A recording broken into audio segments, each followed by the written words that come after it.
কেলটাই আর রঙিলা এসছে। এই ভদ্রমহিলাকে এবার সবাই দেখো, দেখো ঝড় যাচ্ছে যাচ্ছে, গেল গেল গেল, নিমেষে সেকেন্ডের মধ্যে খতম। হ্যাঁ গেছে গেছে গেছে গেছে গিয়ে আয় আয়, ওদের ভাতেতে মুখ দিবি না, সবসময় তোমার অসভ্যতম। গিয়ে দরজার সময় স্ট্যাচু হয়ে গেল। এবার কতক্ষণে আমি গিয়ে পৌঁছবো তার জন্য ওয়েট করছে যে গেটটা কখন খুলবে দিদি, আর আমি ওদের দেখে ওদের গালে হাম্পা দেবো।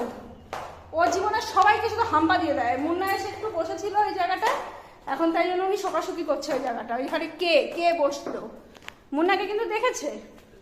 কই বাঘা, কেলটাই, রমিলা, কই রে মা, এসছিস?